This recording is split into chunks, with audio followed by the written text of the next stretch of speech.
പരിശുദ്ധനായ ദൈവത്തിൻ്റെ നാമം വാഴ്ത്തപ്പെടുമാറാകട്ടെ. ഇന്നത്തെ തിരുവചന വായനാ ഭാഗം ഉൽപ്പത്തി 30-31 അധ്യായങ്ങളാണ്. ഉൽപ്പത്തി 30-ാമത്തെ അധ്യായത്തിൽ യാക്കോബിൻ്റെ കുടുംബജീവിതത്തിലെ മത്സരവും ദൈവത്തിൻ്റെ ഇടപെടലും തുടരുന്നത് കാണിക്കുന്നു.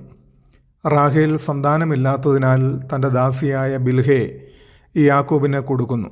അതിലൂടെ ദാനും നഫ്താലിയും ജനിക്കുന്നു.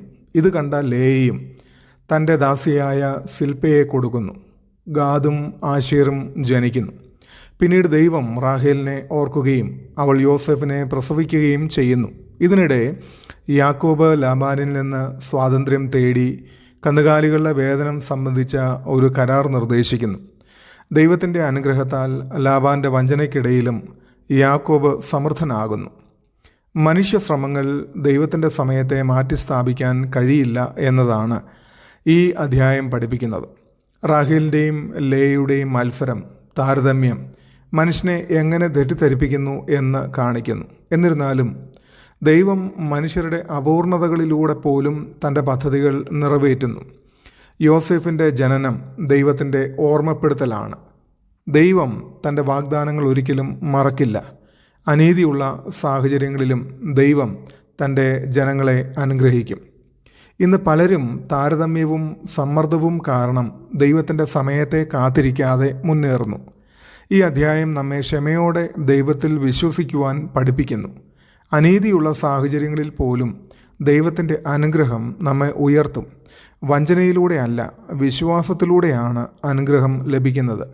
ദൈവത്തിൽ ആശ്രയിക്കുന്നവർക്ക് സ്ഥിരമായ ഫലം ലഭിക്കും.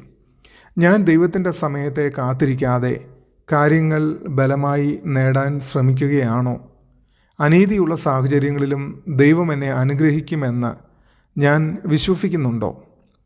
ഉൽപ്പത്തി 31-ൽ യാക്കോബ് ലാബാൻ്റെ വീട്ടിൽ നിന്ന് പുറപ്പെടുന്ന സംഭവമാണ് വിവരിക്കുന്നത്.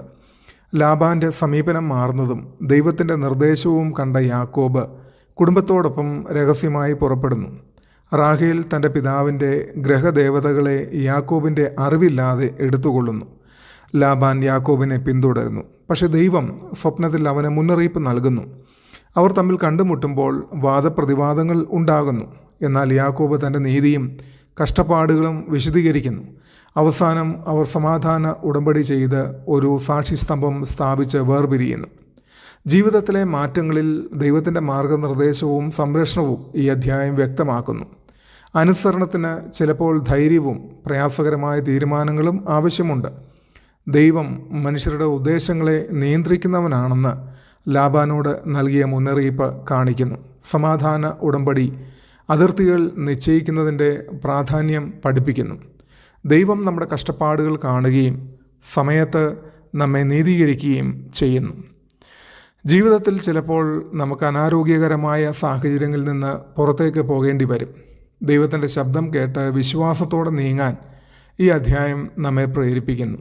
ദൈവം നമ്മെ നയിക്കുന്നത് പോലെ സംരക്ഷിക്കുകയും ചെയ്യും.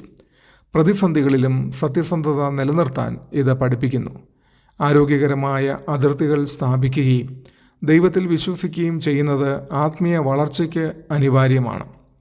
അനിശ്ചിതത്വമുള്ള സാഹചര്യങ്ങളിലും ദൈവത്തിൻ്റെ കൽപ്പന അനുസരിക്കാൻ ഞാൻ തയ്യാറാണോ? സംഘർഷങ്ങളിൽ ദൈവം എന്നെ സംരക്ഷിക്കുകയും നീതീകരിക്കുകയും ചെയ്യുമെന്ന് ഞാൻ വിശ്വസിക്കുന്നുണ്ടോ?